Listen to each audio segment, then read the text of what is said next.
A sneak peek at what's coming up next. And I know somebody's going to bitch and moan that I'm going to use this language. It is much harder for severely autistic or profoundly autistic folk than it is for lower support need folk.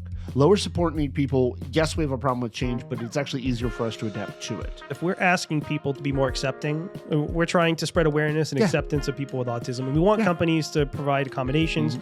We want our coworkers to be more understanding of us. Maybe it's not an unrealistic expectation. Where do you draw the line with that? Because at some point, you might say, well, it's reasonable for your boss or your coworkers to expect you to try to flex a little bit on this and not be so rigid. I would get very, very irritable when people would put things back in a place in which I did not believe it goes. Yeah. And I say it that way specifically because I would always word it as, put it back where it goes. No, that's where I want it to go.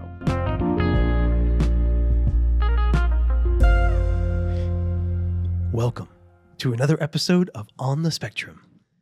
I am Diane Patterson. Diane Patterson. I don't know, that's the name I came up with. I'm Steve, and this is Nick, and this is another lovely episode of On the Spectrum. Hello. Yes. So if you listen to the show, if you like us, feel free to like, subscribe, follow us, leave comments on everything. Because Nick normally says that, so that's why I'm doing it. You normally do. My Nick voice. And also, we do not presume to be experts of anything whatsoever, but we are highly opinionated human beings, and we're a little bit red. We're a little bit red into some things. But like he said, if you like, dislike, agree or disagree, or if you just want to tell us we're full of shit, leave a comment. I think I stole your thunder today, Nick. Did it disrupt you? What? Did it inhibit your rigidity with me starting the show instead of you? Yes. Because it's breaking your routine? Yes. All right. So, like every time I can't do the opening, I always feel like we haven't quite started. So today I wanted to talk about rigidity, and I know it's something we probably talked about it on other episodes briefly, but I wanted to focus just on rigidity today because it's something that's been on my mind a little bit. Because I think that there's you can make different arguments for whether autistic people should have to try to alter some of their behavior, their rigidity when it comes to thinking and behavior to make other people feel more comfortable at times. It can cause potential conflict in your life. So I wanted to talk about it. Should we have to work on it? Should we not?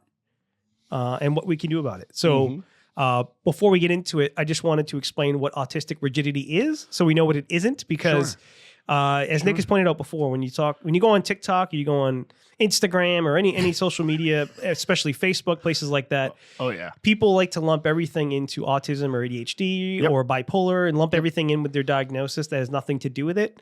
So they like literally, I just saw somebody the other day that said traits that are missed in autism. Having an appreciation for art. It's not a fucking autistic trait. That's a human fucking thing. I was actually, right before we started, I was listening to that. There was a person on YouTube. It's a channel I'm not familiar with. I've never seen them before, but one of our friends sent me a video about the Talking Heads and how David Byrne's autistic. Yeah. And apparently at one point they were going to name the band the Autistics as a joke because David Byrne, but they weren't talking about him creating art. They weren't saying that his art isn't because he's autistic. Right. His art is autistic. In other words, like his expression of art, he's not artistic because he's autistic. Yeah. But the way that he expresses his art is very autistic, or like it has an autistic expression. But so one doesn't cause the other, because not every autistic person is going to be musical or artistic. Yeah. But his way of expressing it comes across as very autistic. Right. But anyway, with autistic rigidity, so what it is, right? It refers to the tendency of individuals with autism spectrum disorder to display inflexible behaviors, thoughts, and adherence to routines, right? So that could be fixed interest, insistence on things staying the same, black and white thinking, intolerance of uncertainty, literalism, which I know none of us struggle with that, and discomfort with change, right? So that's kind of in a nutshell what it is. So, So, like, we keep saying autistic rigidity, but this is actually straight up in the diagnostic criteria. Yeah. Like, if you think about it, it's repetitive restrictive behaviors. Yeah. Like being restrictive in your thought process right there. Yeah. I mean, there's other ways that manifests too. But if you think about it, like when autistic people say they have a hard time with change, people always say it's the change that's the problem. No, it's actually our maladaptive thinking that causes change to be a problem. And a lot of people have a problem with change. I mean, it's not just autistic people, but if you think about what the change is that's going on in our environment and how people want us to change in accordance to whatever the environmental change is, like that's really what causes the issue, the conflict of it. Oh, Yeah. this is what I thought was going to happen. Now you want me to do this other thing. You're going to have to give me a minute. Oh, I don't have a minute. Like that's really what's causing it. So- like in simplest of terms, by the way, there's probably more to it than that, but I find it interesting though that let's say you're an autistic person who has a hard time dealing with change, but yet if it's something that's a special interest or something that you know a lot about, you might be able to deal with changes within that specific environment. So a good example might be gaming. So if you're somebody who's an expert at Call of Duty, right, and you're autistic and you love Call of Duty and you know all the guns, you know all the weapons, you know everything there is to know about Call of Duty, there may be lots of things that are change or unexpected that happen within a given match because you're playing with other humans. Right. But you might be able to adapt well to those situations because of your knowledge. Although I guess you would argue in that instance, your level of knowledge makes you feel more comfortable because even though there's unexpected things that might come up, they're not unfamiliar in a way. Well, but that's for everything you do. And on top of that, if you think about like inconsistencies and consistencies, right? You're playing a game you like. You're playing a game you have confidence in. You're controlled on a specific map. So even the map is familiar to you, right? No, you don't know who it is you're playing against. Playing 9,000 matches on Nuketown. Something to that effect, yeah. But those are all consistencies that make things easier to deal with what changes you would have to adapt to. Now, you've got to adapt your playing style and stuff like that sometimes. But if you think about it, that's kind of where we get a little fucked up at times. Now, I will say that when it comes to the rigidity thinking thing, it is, and I know somebody's going to bitch and moan that I'm going to use this language. It is much harder for severely autistic or profoundly autistic folk than it is for lower support need folk. Lower support need people, yes, we have a problem with change, but it's actually easier for us to adapt to it. Okay. So a lot of this conversation is going to be fixated around the lower support need, like middle to low support need folk. Because the higher support need people, like the truly high support need folk, it's a very big problem. They get very, very fixated and very, very stuck on stuff. And it's almost like there's not much they can do about it. Yeah. It's very much a binary of they either have or they don't. You know, like if they want something, it's either they get it or they don't. Where do you draw the line? It's very hard. I don't think there's a specific line. I think it's more of an area. Well, it depends. Well, it depends on the context. So, for instance, you have somebody who, even amongst people who are level 2 or level 1, right? Let's say in the context of work, at what point are we willing to tolerate certain things? At what point should we put pressure on people to potentially change some of their rigidity, some of their rigid thinking? This is why I was trying to point out that, like, middle support, medium support, and low support is really kind of where this conversation is going to fixate on, because those are people that potentially can do something about some of the rigidity. Yeah, but how do we decide maladaptive thinking, stuff like that? How do we figure out who can, who can't, or how much they can, how much they can't? I don't think it's up to us to decide that. I personally, because of how much I believe in therapy and how much I believe in counseling and the positive effects of those things, I think that most people, like the vast majority of people, can do more to help themselves and can do more to change what they're doing to help themselves and accommodate themselves. The reason I asked that is some because of us can't. Some of us just outright can't. The reason I mention that is because if we're asking people to be more accepting, we're trying to spread awareness and acceptance of people with autism. And we want companies to provide accommodations. We want our coworkers to be more understanding of us. Sure. Right? If somebody is lower support need, let's say level 1, and somebody we would say is not super spicy, maybe they're a little more on the mild side, right? Yeah, a little narrow, mild. No.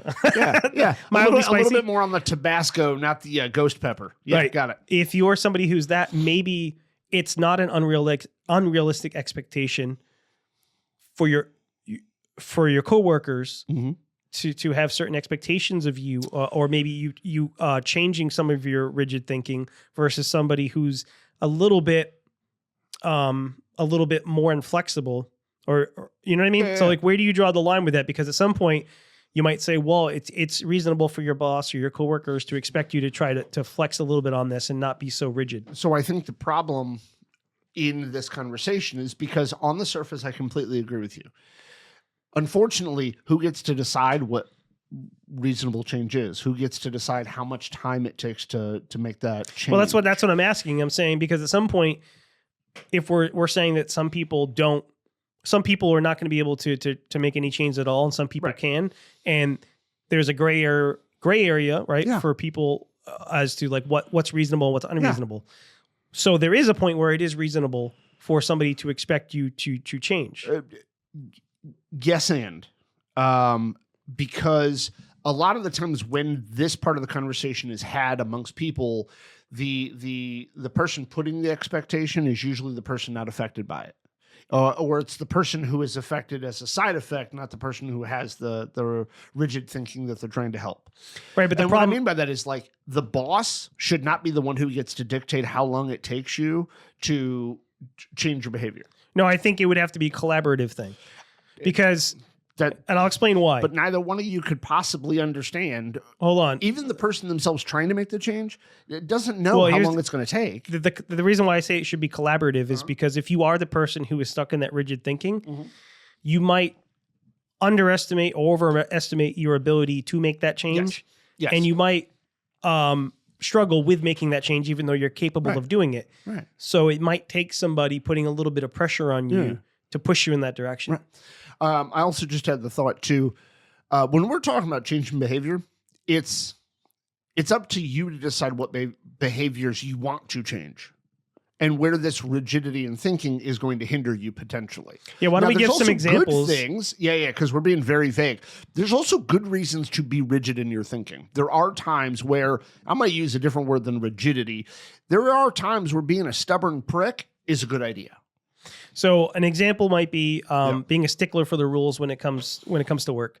So when there are certain rules that are created at work, and if you're somebody who's very rigid, you might not be willing to excuse people breaking the rules for any reason or doing things that are, I guess, disruptive with your expectations. So if somebody makes a small change at work that's not how things are typically done. Maybe it's not even a rule. It could just be like a change at work. It could be a new policy or rule. Yeah. Or it could be that somebody's breaking the rule for a good reason, but you're so stuck in your rigidity that you're unwilling to go along with that that rule break. So you're so stuck in what you're used to that it's real hard to adapt to the new. And then your coworkers might get annoyed or frustrated with you because they think you're being difficult or they think you're being stubborn because they're trying to do something that maybe it makes sense business-wise or it makes sense for the company to break that rule at that time, but because you're stuck in it, you're unwilling to. Yeah. You're not willing to be flexible Well, it's kind of when people say things like, "Well, we never used to do it that way." Yeah, but we do now. And I've worked at places, especially when I was younger. I worked at places where they would institute new rules. Like, why do we have to do that now? What the hell? We never did it. Let's say you worked in it. Here's another good example. Let's say you're an autistic person and you're a line cook. Right. Line cook. Okay. And you're working in a restaurant. Yeah. And you typically make a recipe one way. And then for some reason you run out of an ingredient. So let's say you typically use a certain type of cheese. Let's say you use mascarpone and you're out of mascarpone and you substitute it for a different type of cheese that's similar. Now, you might have a big problem with that because it's not how you're supposed to make it. It's not the right way that you normally make it. Yeah. And you're unwilling to be flexible and make it in a substituted way. Right. So it's either one way or no way. You don't settle for good enough or close enough. I used to get into a lot of conflict with my fellow employees because I was very rigid in how I did things. Yeah.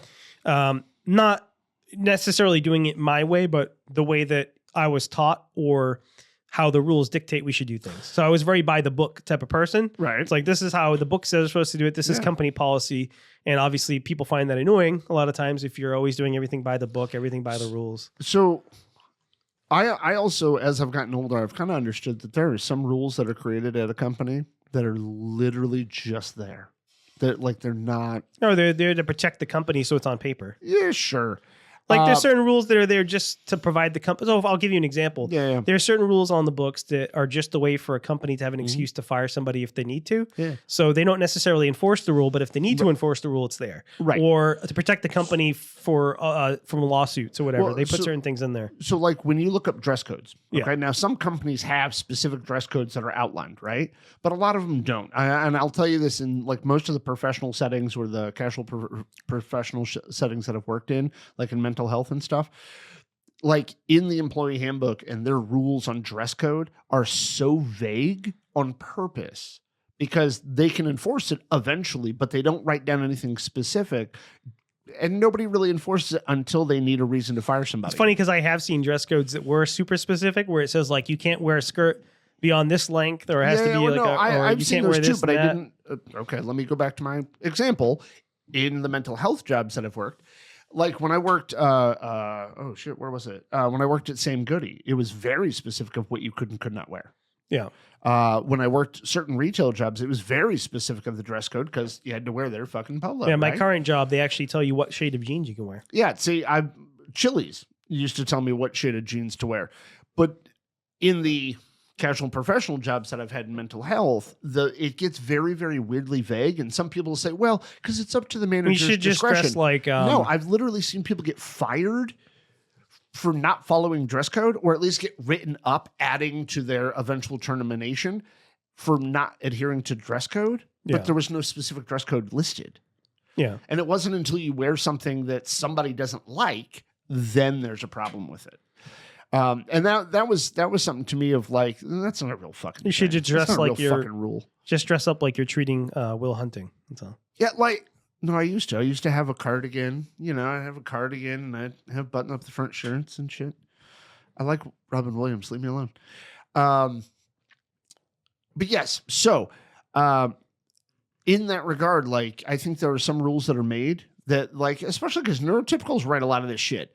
I think there's a bunch of rules that are made and written down that they don't even know the actual like reason for it or the definition for it or what it is they're actually saying because it's fucking vague.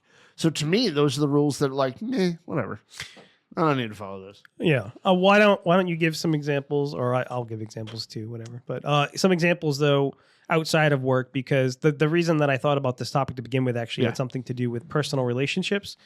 Yep. Specifically, a friend of mine was talking about some issues they've had in a relationship recently, and the wife of this particular person is very rigid about certain things, and he was saying how it brings conflict into the house because everything has to be done a specific way on a specific schedule, and it causes conflict in the relationship with him and the children. Right. I will say, as we start to talk about relationships, there is a difference between being rigid or having black and white thinking and setting boundaries. And having boundaries is good. Being firm to your boundaries, good. Being kind of stubborn to your boundaries at times can be good, which is, you know, a variation of being rigid to your thinking. But then there's also times where it comes into conflict. And some of that holding to rigidity is like social expectations, social roles. Sometimes people adhere to it. This is how a boyfriend or a girlfriend should behave. This is how my partner should behave. This is what I expect to happen in a relationship. But you're dealing with another human Could be being, something so that silly doesn't like, always happen. okay, the garbage is full, right? Right. And your expectation is it has to be that. taken out at night. Yeah. Even though you could take it out in the morning, but no, it has to be done at night. Yeah. I dated somebody at one point who said the dishes always have to be out of the sink every night. The dishes have to be cleaned before the end of the night, every night. Well, I don't agree with that, because if I don't feel like fucking doing it right before I go to bed, I'll do it in the morning or at some point during the next day. We usually have everything is washed. Not always, but most of the time it's washed before bedtime. But is it agreed upon that you we would do wash that? them by hand, so we don't put them away right away. They have to dry off. But is it agreed upon to do it that way? No, we just sort of do it that way. So you both already had that there were belief. this benefits to not leaving them, because if you have too many dirty dishes sitting in the sink, sometimes they can smell. Or now you're talking flies, about ants, why stuff you like that. rationalize to do it that way, and I get it. And No, those are we valid actually have had reasons. problems with ants and stuff. Yeah. Well, I understand the reasoning for it, but like, did you and her ever talk about that as? No, we just sort of how we do you it. both just happen to do it that way. I also right? don't like walking by dirty stuff all the time. So if one of the ways that I know kind of comes into conflict when it comes to like rigid thinking or black and white thinking or being too restrictive to a belief is like when it comes to raising kids. Yeah. And when it comes to Raising Canes. Yeah. When it comes to like raising kids or when it comes to like being married or not, when it comes to certain value systems, some people get real rigid in those. And I don't just mean like religion, because that's a fucking thing too, but like value systems, right? And that's why I asked, did you guys talk about it? No, but you guys both held this belief that it's probably a good idea to do it before. I think that also when you're living with somebody for a while, you just kind of, even if you don't necessarily talk about it, you sort of develop routines. Yes, kind of. I say it that way because, like, as we're talking about autistic rigidity, right? A person's got a way of doing things a certain way. Yeah. So there's gonna be conflict when you first move in with somebody because they have their own way, and sometimes the two of those can butt heads. And how much tension that creates in the relationship can be the determining factor. Whether depending on how much one person is willing to put up with how the other person does things, and how willing each person is to compromise. And right how they there you go, things. the willingness to compromise. And this is part of the issue, is because there are some folks, and I've actually seen this on videos, there are some people who believe that autistic rigidity or our black and white thinking, we can't do anything about it, so everybody else has to just put up with it or deal with it or accommodate or whatever. But there is a level of something we can do about it, potentially. Not everybody, but yeah, a lot. Let's say somebody does want to work on it. Yeah. Well, how would you say is the best way to approach trying to overcome some of your rigid thinking? I would say it very much depends on what thought or what the belief is that you're trying to work on. Very much so. Like I'm reading the screen a little bit. There's a word up there. So there's a cognitive distortion referred to as shoulds and have tos. And if you think about that, like I have to X, Y, Z, right? There are certain beliefs of things that we feel like we should, that everybody else should do, and I feel like I have to do, right? Yeah. To overcome that, for one, you got to identify what it is. That's a should or a have to that's kind of coming in conflict or like making you all fucked up, like mentally. And then from that, like figure out how to satisfy whatever it is, as well as make it work for somebody else. Okay. And like one of the ways, I wish I could think of one of the things that I used to do. Oh, I got one of my own that I worked on. I used to have a horrible problem, and I would get very, very irritable when people would put things back in a place in which I did not believe it goes. Yeah. And I say it that way specifically because I would always word it as put it back where it goes.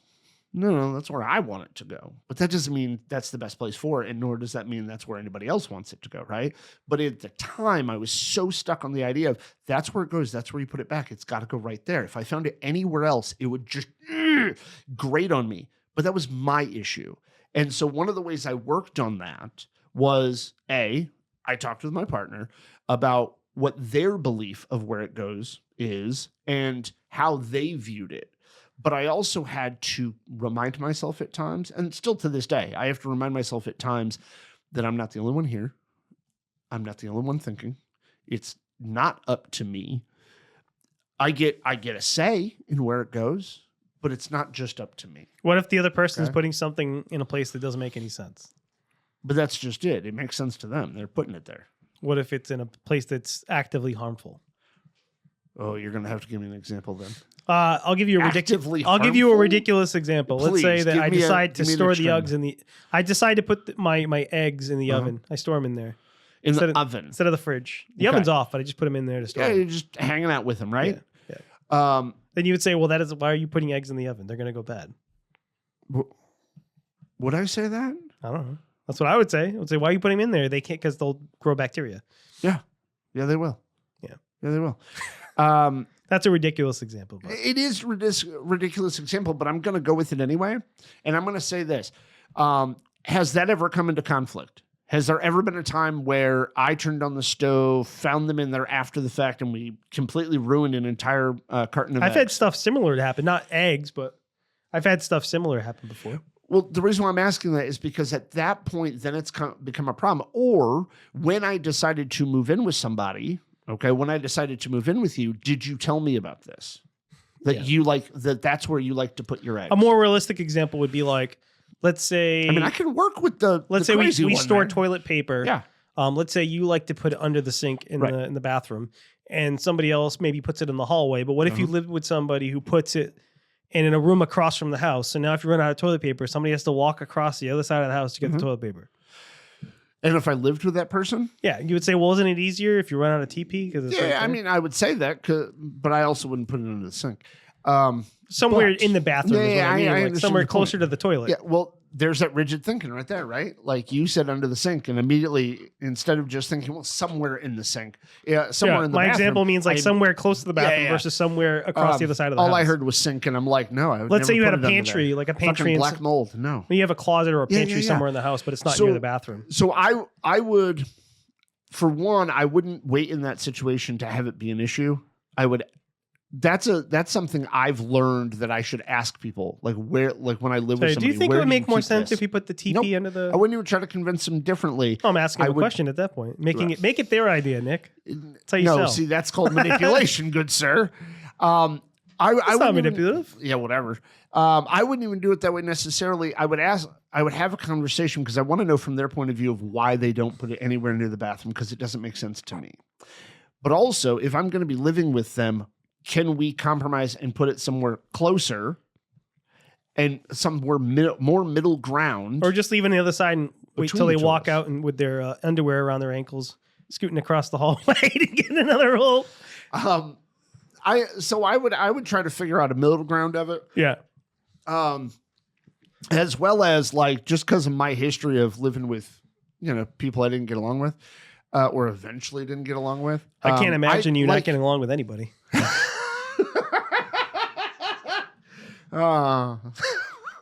So, like when it comes to Natalie, okay, when it comes to living with her, weirdly enough, that was one of the questions I asked her when we first started talking about living together. What? Where do you put the TP? Yeah. Okay. Where do you put the teepee? Like I asked her where she put cleaning supplies. I honestly don't mind where people put stuff most of the time, as long as I know where it is. I just don't like people changing it up on me. Well, I don't. Yeah, I definitely don't like it when people change it up on me. But there are some things that I own that, like, I will say, so one thing I'm more particular about Yeah. is the pantry, like the cabinets in the kitchen. Mhm. I don't care necessarily where the plates and stuff are, but I need to have like all of my stuff organized. Like, so Yes. for instance, your canned goods should be with other canned goods. right. That's rigidity right there. Right. But like, because to That- me, that's that. but also as the one who does most of the cooking, Yeah. it's easier for me to navigate around the kitchen if things are in a place that makes sense for me. Right. See how every time you give an example and then you immediately give the explanation or show the rationalization of why you want it that Right, way? but if you and your Like, partner, let's right? just Let's justify it. say Natalie does most of the laundry. Yeah. It would make more sense if some of the laundry stuff was in a place that she prefers because she's doing it more often than you. Yeah, but we talk about it. So like for me, if I'm doing more of the cooking, Yeah. like Lauren doesn't care if I arrange the cabinets how I like them because I'm usually the one using yeah, all yeah. of it. Here's an example. We recently bought this caramel Himalayan salt mix thing. Okay. And when we bought it and brought it home, it does not have a designated spot anywhere in our kitchen yet, because it's the first time we ever bought it. Right. And I said, hey, is it cool if I put it up above the microwave? Because we have a couple of things on top of there. And I said, just so we don't forget where it is, can I put it right there? And Natalie goes, yeah, whatever. But to me, it's important that we designate a spot, and I always run it by her. Do you think that's a little bit of Okay. rigidity on your part? Yes, it is. It's exactly the way, just so I don't put it some random spot. And then when I don't find it where I put it, where I remembered it was, so I don't get a little pissy. Instead, I say to her, hey, can we put it right there? That's its home now. Like the bacon salt, I put it right in front of it, Yeah. right there. I used to go so far as to organize all of my spices by name. So I used to have all of my spices Yeah. organized by name. Yeah, nobody's going to believe this, but I used to do that when I was younger. But when I was Nobody's cooking, gonna I knew believe where that. everything was. Because I'm like, oh, there's my salt, there's my pepper, there's my paprika, there's my... It's That's all the point. alphabetical order. That's the point. That's the point. I used to have this horrible habit. I'm not going to say it's completely gone, but like people would look at my room and say it's cluttered, and I would never see it as cluttered. Okay. And one of the reasons why I would never see it as cluttered is because I always knew where everything was. I knew where I put things. Yeah. I mean, it can be both. It can Hold on. It can be both at the same time. be I'm just trying to make an example. organized chaos. Trying to explain something here.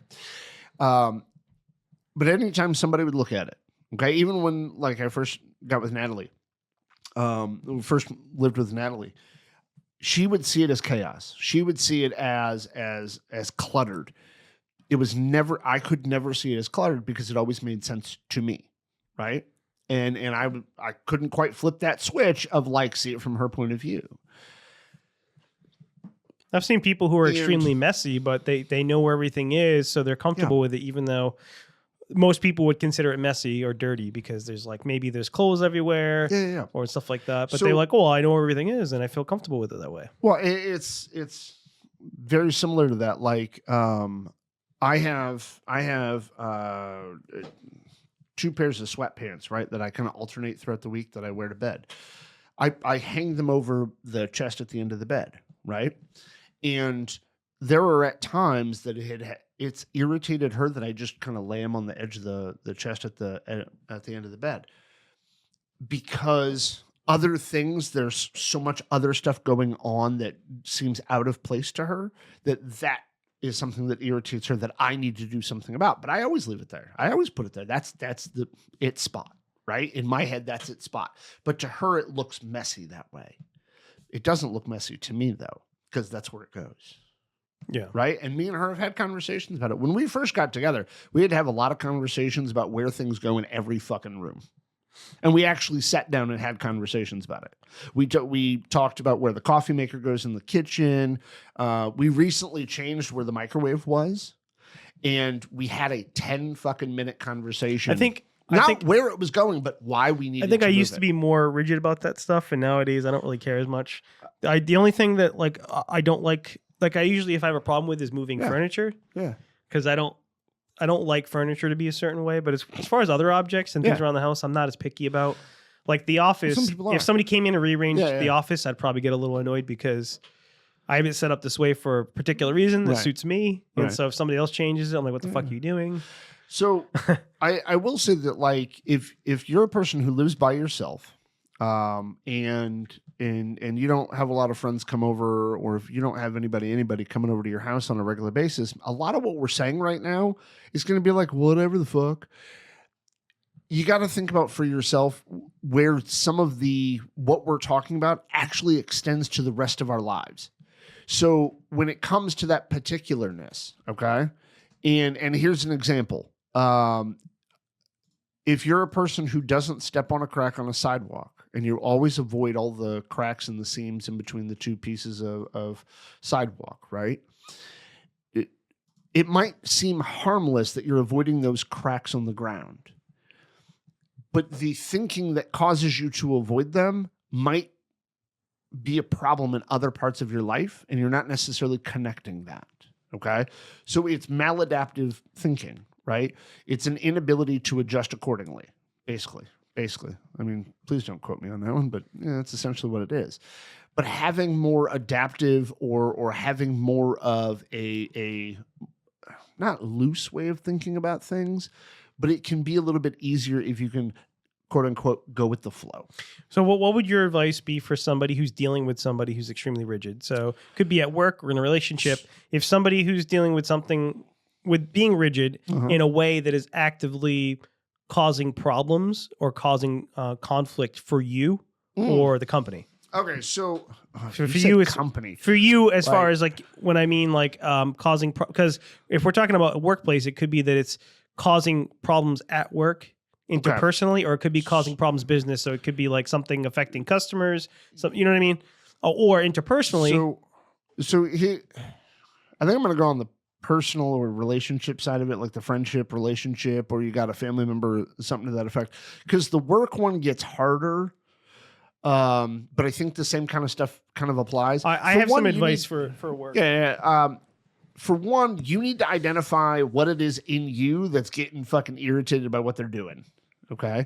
Like straight up, you need to identify that first and foremost before you even address it with somebody else, because their rigidity, their fixed thinking, their maladaptive thinking or whatever they're doing behaviorally that's irritating the shit out of you, you got to figure out why it's irritating you. And if the only reason why it's irritating you is because you yourself think the person should do it a different way, that's not a reason to even have a conversation with them, because that's your problem. That's not them.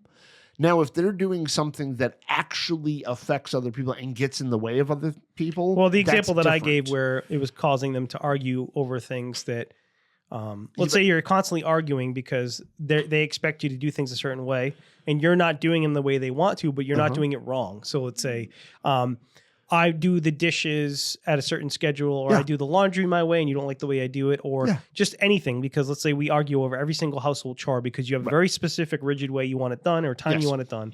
And so that causes conflict. Now I'm going to have a conversation with my partner about their rigidity. Like I'm saying, in those situations, how would you bring it up? Because it's causing conflict all the time where you're getting to arguments over something that's seemingly kind of stupid. So again, I'm going to go back to what I said at the very beginning of it. You got to check in you of why it's irritating you. Well, in that point, I'm saying it's irritating you because you're constantly getting into fights over it. Like they're yelling at you. The only reason why you're getting in fights over it is because it irritates you. No, I'm saying for the person being on the other side. You mean the person with the rigid behavior? Yes, I'm asking you the advice you would give the person dealing with somebody. I know, but this is to me first step you got to make. If I keep yelling at you every time you do something because you're not doing it how I want you to do it, how should you approach me to talk to me about us fighting because I have very rigid expectations over what you're doing? So, you're saying if I'm the partner that if you're the partner yelling at me because you're the one with the rigid fucking belief and you're trying to impose it on me. Correct. Okay. So how do you approach your partner if they're stuck in, I'm saying from the other point of view, because we've talked about the person who's being rigid. I'm saying from the other perspective, how do you approach somebody whose rigidity is affecting you? Okay. So for one, is it a fight worth fighting? Some cases, yeah. Well, but I mean, that's a question you should ask yourself first and foremost. Like, if they have a specific day and time that they think laundry should be done on, what's the problem in doing it at that time? Also, if they're yelling at you about it and they're being like real irritable, bitchy, demeaning, even getting to the point of being demeaning to you, you got to rethink that relationship. Yeah. How do you approach that conversation? I mean, you could do it as simply as ask them why, how come you have to do it their way? And if they say, because that's the best way to do it, for you, it's the best way. But if the person is... It sounds like that could easily turn into another argument. It absolutely can, but that's why you also have to evaluate the relationship as a total, as a whole. Because if the person's the one with the rigid schedule is the one being super bitchy at you, and it's either you do what they say or else, then you should just get the fuck out. Because I guarantee there's other parts of that relationship that are probably borderline abusive. Yeah. I'm not going to say definitely abusive, but I'm going to say they're far more difficult than they need to be. Yeah. And then that person needs to work on being a little bit more loose. Like they shouldn't. So if you have a belief that everybody should X, and you get irritated when people don't do X, and then you bitch at people for not doing it your way, you're the problem in that situation, not them, because you're trying to impose your will onto another human being. That's kind of where I would say, like, you need to evaluate the relationship at that point. But if the situation is they need to be able to do their laundry Saturday at 6:00. Okay. And that's the way they've always done it before you showed up, is Saturday, 6:00. They set aside time to do it. They always have it planned out in their schedule. They always do it then, and it suits them. And you're the newcomer coming in going, well, how come we have to do it that way? Nah, you stepped into that conversation. I think you that stepped into that. Don't interfere with that. If you're approaching somebody who's that rigid that it's causing arguments because they're saying you have to do all these different things a certain way. Yeah. If you want to try to approach them to save the relationship, to try to make things work, I think you would have to approach them in a way that is empathetic and disarming, because otherwise you're just going to get into another argument. Yes, I agree that is possible, but I also don't. I think that person you're describing. I don't think you can just. I don't think headbutting with them is going to help. I think you have I don't think headbutting will either, but I also don't think being empathetic is going to change anything. No, but I think if you could, it's one of those things where it's the waves shaping a stone. Yeah. You know, kind of like I know the analogy. I think you have to kind of work your way into it. I don't think they're going to change overnight. No. Well, they're not going to change overnight, and an expectation of changing overnight is never a good idea. So I think you have to be you would have to have the expectation that this is not going to change right away. Based on the person you described, I don't believe they're going to change. Period. Maybe. Or at least not in that relationship. It might take the end of the relationship for them to change. Yes, it's going because then to they have to introspectively look and say what behaviors of mine contributed to something major has to happen. They have to look inward and say what is causing people to not want to be around me. Right, but their behavior functions with them well, and that's why the conflict is there. Is because their behavior already holds a function, and they don't see that it's causing a problem. They see you as the problem, and unfortunately, you got to take care of you in that situation. I think in the situation the way you describe with that person, they're far too rigid, and to the point of they don't give a shit who they're affecting. Like the way you described it, they don't give a shit that you have a different way. They're not respecting you mutually, and there are issues with that. But I think when it comes to behavior's never just one aspect or one example, I should say. Like I want to make sure I was trying to say it earlier. Like behavior, outward expression of behavior manifests multiple different ways. It's never we're rigid about one fucking thing. It's never one thing we have to have a particular way. There's always lots of different things that we need to have particular because it's a way of thinking. It's not just a preference. Yeah, I think when it comes to work, how I would approach somebody at work is similar in the way that I described approaching a loved one, in that, like, I think that you can't obviously come at them full force. No. But I would ask them questions about their behavior, why they feel the way they do, why they think the certain thing, why they think the way that they think.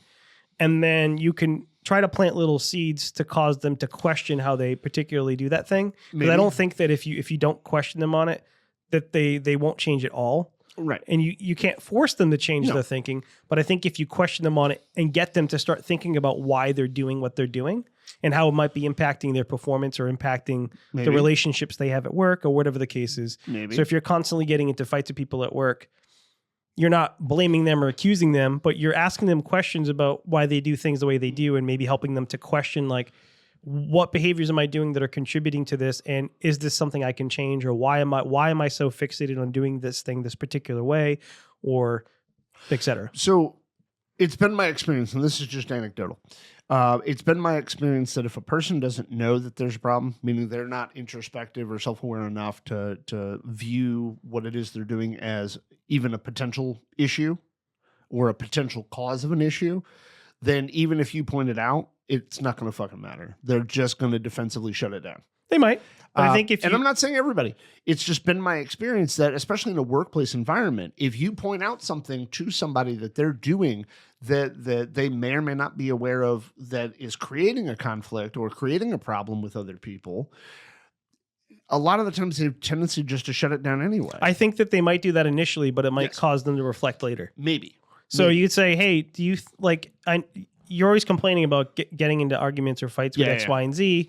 Like, do you think that maybe when you do this, that could contribute to it? And then it's like, no, it's not me, it's them. But then maybe later that night they go and they think about maybe what so-and-so said was true. Basic counseling techniques right there. Yeah.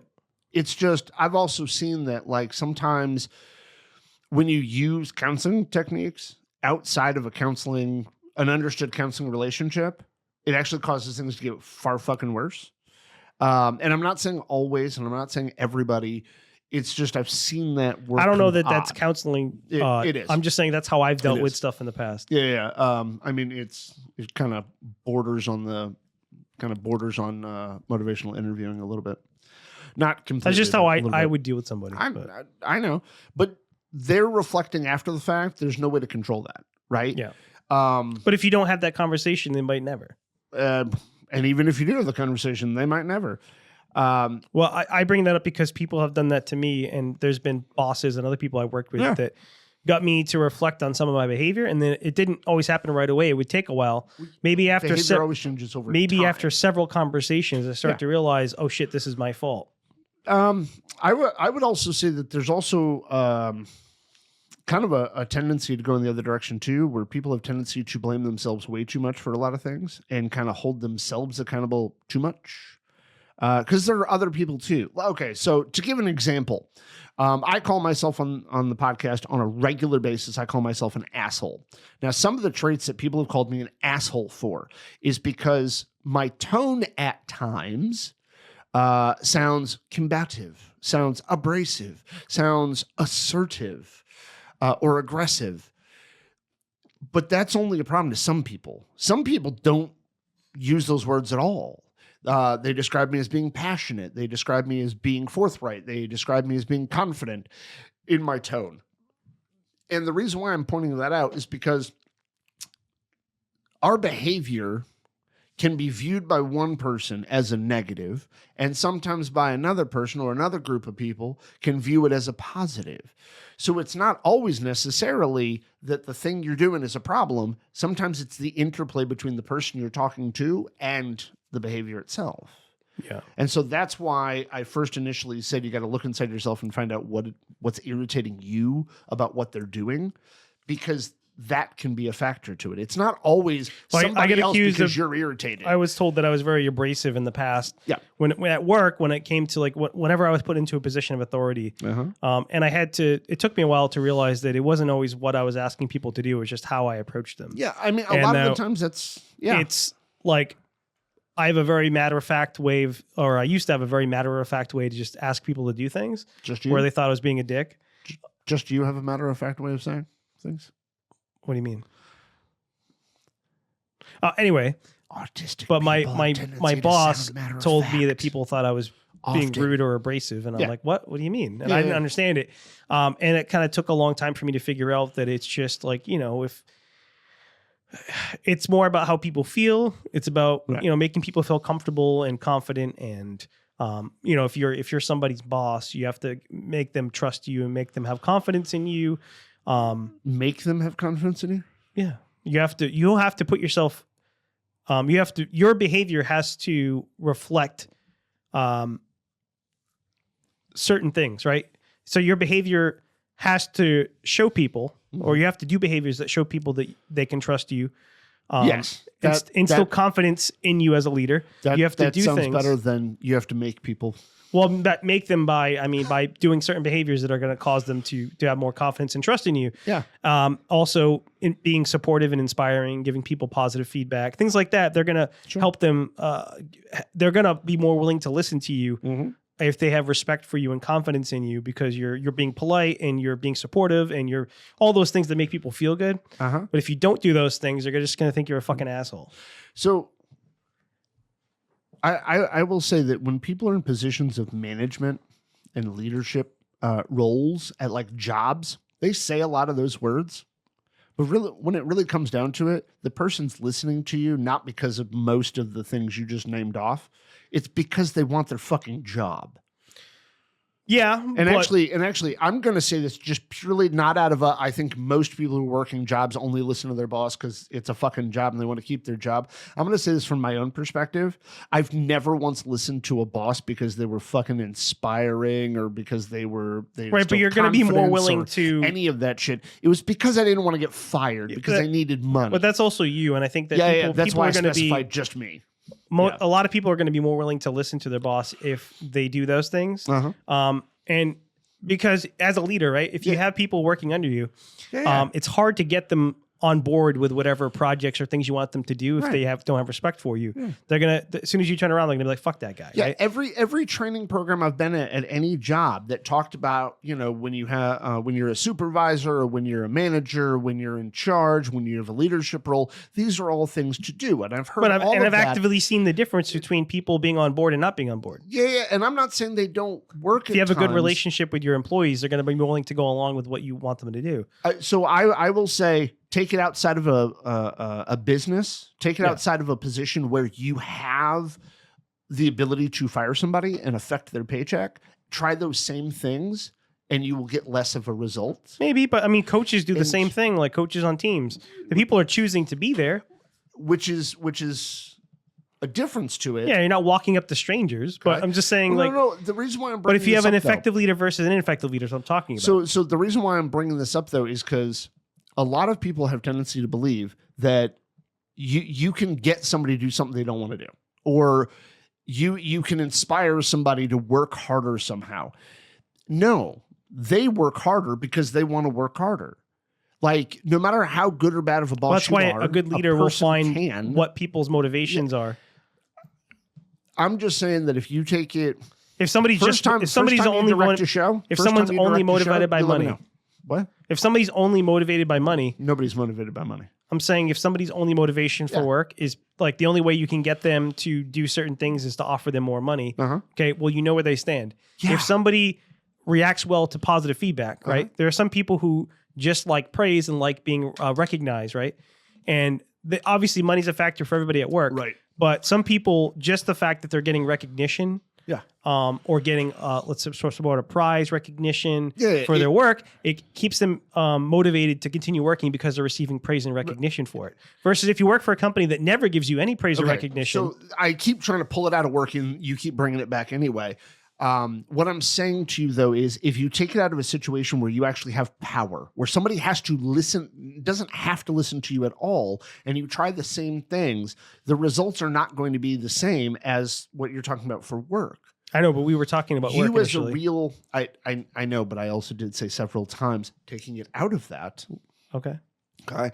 The reason why I'm saying it though is because the fact that it's a job is most of the reason why people listened.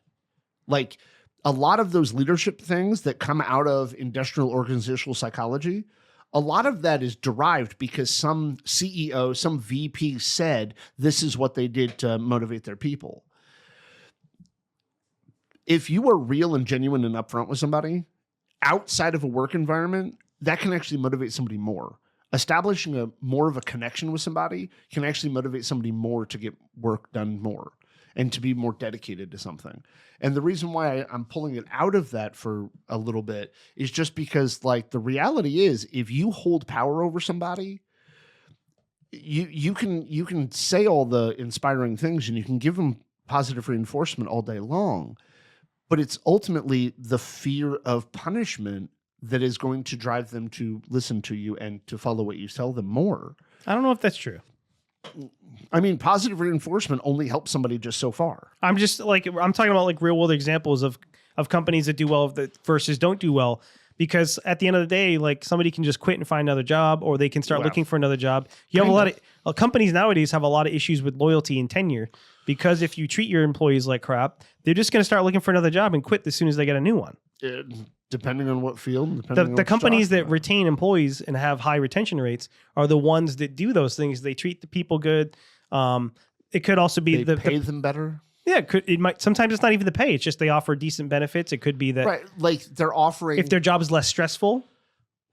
Where is that? There are places that offer you like mental health breaks and stuff like that. Like I'm just saying, like the Chobani, I think it was Chobani, is a company that like treat their people really, really well, and like most of their employees stay so I'm for a saying, really long time. and giving people recognition and doing things for them that's financial and maybe not financial, maybe because like I'm somebody who is motivated by positive feedback. Even like obviously, I care about money, but like. I'm going to be more willing to put in effort if some people are giving me positive feedback. All human beings are affected by positive feedback. I am too, but it's only if you just say, so "Hey much. Nick, you did a great job today," the next day you come in, you might feel happier. I'm like, you know what? I'm gonna try my best today because you're receiving that positive feedback for so long. My point behind it though is like when talking about work and talking about like the in my opinion the bullshit things people train managers to think, say, and how they tell them to talk. By the way, I don't feel like I'm ever being fake. Well, I don't think you are, but I've seen a ton of managers be super fucking fake because they were taught all this. I try to actually build a relationship with my people. Yeah, but I've actually been an employee of yours. So I know that there's a level of truth to what you're saying, and you don't just spout shit off. I mean, you once tried to spout some shit off to me to have that separation between, work relationship and private, but like I didn't let that because I genuinely care about people when I'm working with them. You do, but you are a rarity in that regard. I mean, I've literally I have had former bosses almost quote me out of the fucking training they had to try to encourage me to do something. And they were like, you've got to understand what motivates people. Yes, you actually do have to know what motivates people. And every time somebody says people are motivated by money, no, they're not. They're actually not motivated by money. If you want to be pedantic, you can say, well, they're motivated by what the money represents, what money can provide. What it gets money them. is whether it's paying food, bills, it's my next vacation. whatever it is. It's It's the things you get. No, but think about that though. When people say in that instance, nobody cares by about money. They just care about what money represents. Right. So money means a more comfortable life. But the reason why that's important to me, and it might sound like pedantic, it probably is, I don't know. The reason why that's important to me is because one is actually the motivator and the other one's not. They call that an autistic take. Oh, great. Being overly obsessed with it. We know that it's not about the money itself, Nick. We know it's about what you can do with the money. People say it that way. But like nobody cares about the paper. Like when it comes to nobody positive cares about the number in your bank account. When it comes to praise, though, what is it about praise that motivates although people? Some people might be motivated by money just because they want to have the biggest dick in the room. Like if you're a billionaire and I want to be what they're buying. I want to be the biggest billionaire. So in that point, the money just is a status symbol. Yeah, it's the status of being the biggest billionaire. Yeah. It's not the money. So, but granted, the money got them there, but it's still not. Let me go to statements of praise. Yeah. Okay. If you were a person who already feels comfortable with who you are, okay, and self-assured, then positive reinforcement or verbal praise doesn't work as well for you. And one of the reasons why is because you're already internally motivated knowing you did a good job. I'm good enough. I'm smart enough. And gosh darn it, people hate me. So when it comes to that verbal praise, though, like not everybody reacts well to it. In fact, there are people who it demotivates them to get verbal praise. Not a lot of people, not really a lot of people at all. So you suck today. Fuck you. I mean, honest to God, if you said you suck, I'm going to say, what did I suck at? And if you go, you sucked at writing that report, I'm going to say, cool, what should I do different? Right? But some people are going to hear you suck. You would? Are you sure? I feel like you would say, oh, I sucked at it. What was wrong with it? No, specifically what was wrong with it. Well, why is that wrong? No. I won't do why is it wrong. I stopped doing the why is it wrong when I realized that me asking why was a bad idea. Because I had to come to terms with that. Let's have a philosophical argument about like what is grammar. Why is grammar? Why does grammar matter anyway? Who cares? As long as you understand what I was saying, the grammar shouldn't matter. I probably. Who cares about punctuation? What's a period anyway? Yeah, I've probably had that conversation at work. What do you mean I have to use the Oxford comma? I don't believe in the Oxford comma. I don't even know how to use it.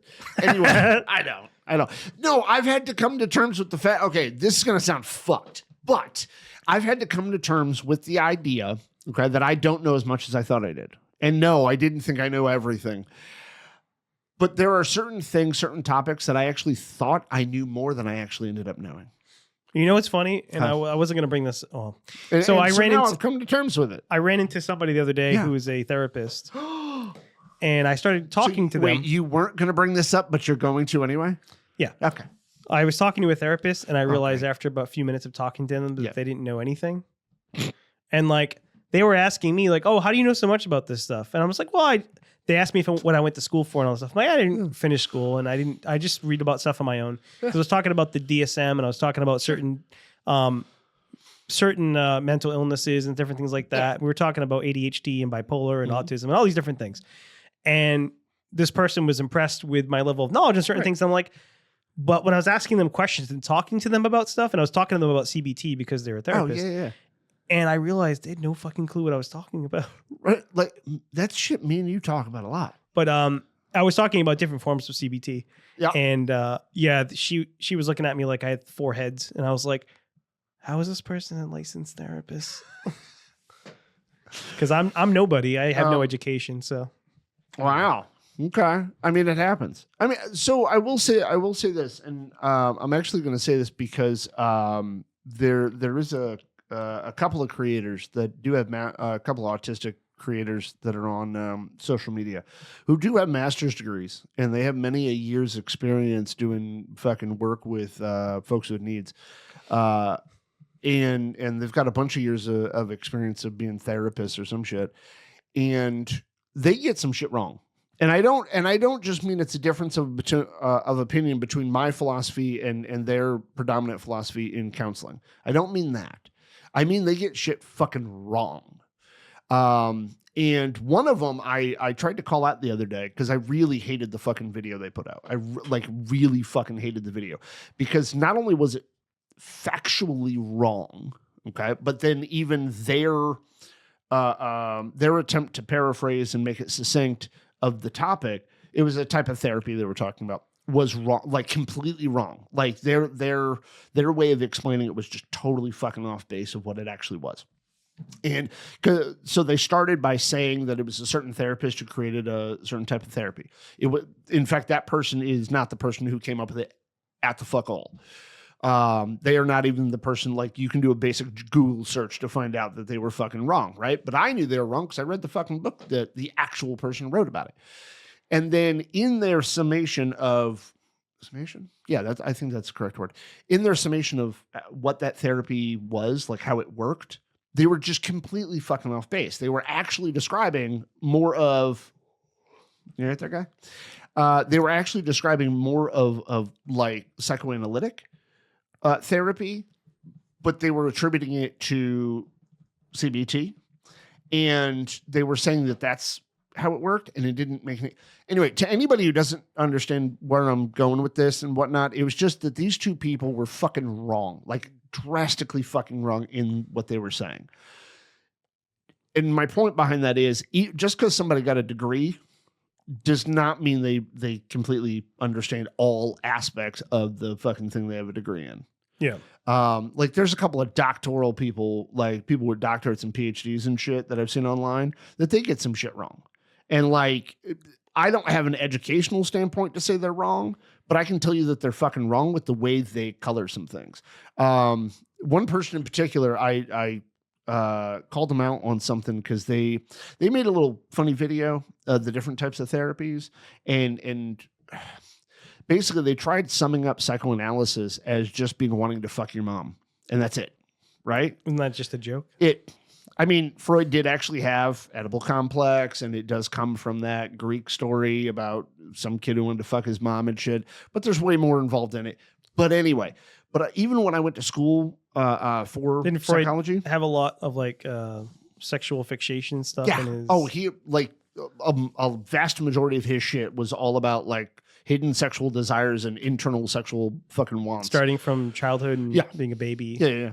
And that's what people have some issue with. But anyway, so like even when I was going to school for my psych degree, they kind of glazed over psychoanalysis. And granted, yes, it starts with Freud, but there's a lot of other people who have contributed to it in advanced psychoanalysis. And it's still something that is practiced today. Like one of the classes that I took in college, this is 2016, by the way, somebody actually said nobody practices psychoanalysis anymore. That's not true. There are people who practice psychoanalysis by itself. Like, and I had the professor say this outright. And so I took the card out of my wallet and handed him the card of somebody. And right on the card, it says psychoanalyst. A guy in Boston who's actually a psychoanalyst. And he was trying to say nobody practices that anymore, which is completely Well, he's probably false. being hyperbolic. He probably means not many people. Well, I mean, he attempted when you say no backpedal one, a little bit. when you say no one, Yeah. usually people mean they don't mean literally no one. They mean like not many people. Well, I mean, almost nobody. The professor tried to backpedal from that point, and then I said, "Look, I'm not trying to call you out, but I think it's fucking wrong to stand in front of like a room of 30, 18, 19-year-olds and tell them that nobody practices psychoanalysis. Everything Freud said was wrong," which it's not completely. It's just anyway. I can have an argument with somebody about that later. And he went on and on about like how there's only X amount of like evidence-based practices. It's actually harder to find a non-evidence-based therapy than it is to find an evidence-based therapy. There's a shit fucking ton of evidence-based therapies that exist. It's not like some elite group of small amount of therapies that are actually evidence-based. No, there's a shit fucking ton of them out there. It sounds like you just like to correct people on. No. In this case in particular, it was literally because he was fucking wrong, and not just No, wrong. I he know, was but lying. you said the person on TikTok. I've that you given wanted like multiple, but I mean all but of this. I've learned, Nick, that Sorry. a lot of times you just need to let people be wrong because then you're just starting a fight. You learned it. You just recently learned that. Is people say Hold on. stupid things Hold on. or wrong? Well, it's not that they're being stupid, but you can say something stupid and not be stupid. Yeah, you can yeah, say yeah. something that's wrong. I feel compelled sometimes to say something because I don't think people should spread misinformation. You only recently learned that you shouldn't correct. Well, my people. instinct is still to do it, but I just don't. All right. So when Because nobody likes you when you do that. I think you're being Yeah. an elitist Hold on. asshole. I jumped several different stories and shit because they all tie together. That professor was 2016 that I corrected. The recent people on TikTok, the reason why I didn't actually comment on one of them, I called out one for being just blatantly fucking wrong. The other one I had a conversation with about it and said, here's how I know it to be. And we had a conversation. I wasn't directly like saying, no, you're fucking wrong. The one person who was actually blatantly fucking factually incorrect, that one I fucking called out. But because it also has to do with psychology. But anyway. Why though? Well, because it wasn't just a perceptual wrong, and it wasn't just right. But a different interpretation. Why do you feel the need to correct them? Because in that given moment, it was just that blatantly fucking factually right. wrong. But you and don't it was about have psychology. but you don't have to correct it. No, and I generally don't. Like most of the time, full well, I don't do that regularly. Because people's natural instinct, usually, if you call them out, is to get defensive. Yeah, no shit. And then attack. But that's also part of why I called them out directly. Because I wanted them to be on the defensive on that moment. Anyway, my whole point behind saying it is just because somebody has X degree in something by no means does that mean that they know everything about it. And their education could have been colored by who taught them. That was kind of where I was going with it, because you said that therapist person and you knew more than they did, or at least you understood. No, I don't know more bullshit. than they do. I'm assuming they have a degree and they have a license. I'm just saying Yeah. I was talking about things that I assumed that they would know. Yeah. So, and then I realized they didn't know what I was talking about, Yeah. so I was surprised. That's all. I mean, but everything you named off as stuff you guys were talking about, Yeah. they should have some level of understanding. Well, that's why I was clearly surprised when didn't. I was talking about things. Like for instance, when I was talking about bipolar, I forget how it came up, but I was talking about bipolar 1 and 2 and stuff like that. And I was talking about some of the differences between them. I forget why it came up, but they looked at me like they were like talking about me. They looked at me like I didn't know what, like they were like I didn't know what I was talking about. And I'm like, I assume that somebody who has studied psychology would know the difference between bipolar 1 and 2. Uh-huh. So that's why it was just stuff like that. I was like, this person should know this stuff. Why are they looking at me like this is new information? Yeah. Yeah, I don't think it was new information, but if it was, holy shit. So again, like the whole reason why I was naming off a bunch of that stuff, and I kind of went on that long diatribe way longer than I should have, is just a matter of like the education. Like if somebody gets taught something in school and if they get taught in school that reality therapy by William Glasser is a horrible therapy that nobody should do, this person's going to believe it, period. Even though there's evidence to support that it's actually good and she thought she thought that I had practiced therapy or I was a life coach or something. And I'm like, no, I just fucking life. I was like, I just talk about this stuff. Jesus. They said that they work as a life coach now. Yeah. Because they make more money than being a therapist. Yeah, of course they do. Because they said that insurance doesn't pay enough, is what she was saying. As a therapist? Yeah. No, they were just a shitty therapist. No, like fucking life coaches. God damn it! You don't need a fucking degree to be a life coach. No, all you need to do is put the word coach after Actually, your that's name. what I said to her. I was like, she's like, yeah, but I feel like I'm uniquely positioned because I'm a licensed therapist and I have a background in a lot of the stuff that it makes me better positioned to be a life coach. And I don't deny her rationale for that. And I was like, yes, but there's no like regulations on it. Yeah, Anybody there's can none. just do it. You don't need a degree or anything or a license. Like literally, there are people. I could become one right now. Yeah, there are people online who say they're autistic coaches and they'll give you a 12-step process to doing better. But if you do have coach. a background in psych and therapy or counseling, I think that you probably would be better at being a life coach because I think so too. You have certain tools available to you to help people. I mean, don't get me wrong. I agree with that sentiment that, like, if you have an education in psychology and specifically in counseling, and if you have experience and you were a licensed counselor at some point or licensed therapist at some point, you would probably be better suited to being a life coach. I agree with that. I just hate the entire industry of fucking life coaching. And it's therapy that's not therapy, basically. You're paying somebody to try to help you meet a goal or whatever achievements you want to reach. They're supposed to try to help you, meet your goals and stuff. Unfortunately, because it's not regulated, unfortunately, because there is no requirement to be a life coach. Well, I guess in some places there actually is, I guess. But because a lot of those fucking people are just people who think they've overcome something so they can help others do it too. That doesn't mean you can. Like, here's something real fucked up. But just because you're in recovery for alcoholism does not make you best suited to help somebody in recovery for alcoholism. Your path might not work for them. And then, so you're not really helping that one person because your path is not necessarily. No, but I think the reason why the group stuff can be helpful is because you're dealing with people who understand your struggle.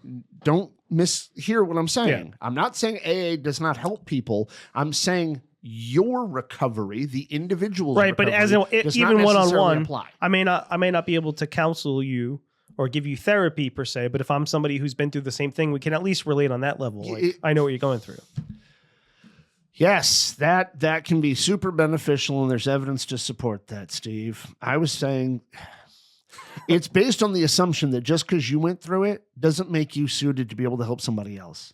No, not necessarily. That's what I was trying to say. And everything you just said was trying to counter it. All I'm saying is that if you yourself, your way to figure it out is not necessarily the best. Kind of like how there's a bunch of teachers out there who would can teach something but would suck at actually doing it. Yeah, well, there's that too. Or vice versa. They can do it, but they can't teach it. Well, I mean, one of the myths in substance abuse counseling is you have to be in recovery yourself to be effective at it. That's not true at all. In fact, your recovery, your background in it could potentially, not always, but could potentially be hindering your ability to help somebody else. One of the things I talk about at work, because I've done a lot of sales jobs, right? Yeah. One of the mistakes that people fall into is they think that if they have someone who's a good salesperson, that they would be a good sales manager, which a lot of times is not the case, because a lot of the personality traits of high performing salespeople are not traits that you want in somebody who's a leader or a manager. Right. Because or a teacher for that matter. They're typically a little more selfish, a little bit more self-motivated. Yep. Which is good for a salesperson. You want a selfish salesperson because you want somebody who's hungry to make money and they're going to try to do whatever they can to make money. Right. Right. So that's good for a salesperson. You want somebody who's very self-interested, very selfish. Yeah. But those people don't make good managers typically because they're so self-oriented. Right. You need somebody who's going to be able to coach and motivate other people and keep people focused on a goal. Right. But if you're only interested in yourself, it's going to be a hard transition for you. Yeah. That's all. I point that out to people all the time because a lot of companies, they'll offer promotions to hire sales performers. And it doesn't mean that they can't do the job. It's just that they're going to have certain obstacles that other people might not have. A lot of times the people who make the best sales managers are people more in the middle who are decent performers, but they have personality traits that are better suited to leadership. Right. But anyway, we have to actually wrap up. Yes. So one last thing I want to point out is I had a therapist a very long time ago who told me and gave me the advice to always live in the gray. Black and white thinking. The gay? Yeah. So live in the gray, meaning live in the middle. And when it comes to this, the rigidity in thinking, or autistic rigidity, if you will, try to find that middle. Try to find it for yourself. Anytime you're having a thought, anytime you're holding yourself to a this or a that, try to find the middle of it. Okay, the in between, the softer way of approaching it. Okay, and you can develop the thinking pattern and the thinking style to make it easier for a lot of other things, but it's about living in the gray. Nothing is ever one way or another. I think you can develop a habit of questioning yourself. Yeah. Like a healthy sort of Yeah. skepticism, skepticism is like Healthy way. Yeah. is what am I doing this because of my feelings or because I'm fixated on this particular thing, Yeah. or is this the correct course of action? And also, how is this going to impact the people around me? Right. Which is something I had to work on and still work on, is my behaviors or what I'm saying. If I have verbal diarrhea, if I just blurt something out, how is this going to impact other people? That's something that I had to work on, because I used to do or say things that would piss people off, or I had certain rigid ways of doing things that would irritate other people, and you can break out of some of that. You know, I used to actually be far worse. Like, I know that's probably hard for some people to believe, but I used to be far worse. But anyway, live in the gray is probably the Live thing in the I gay. would say the most, especially when it comes to the topic for today, is kind of live in the gray on it. And everyone is more than possible to do so. Get rid of your power tools. That's exactly right. You're rigid. Yeah. Get rid of, oh, wow. Oh, shit. Why did it take the whole fucking episode for me to be like, oh my God. All right. Anyway, thank you very much. Like, comment, share, tell people to watch. Pee pee poo poo.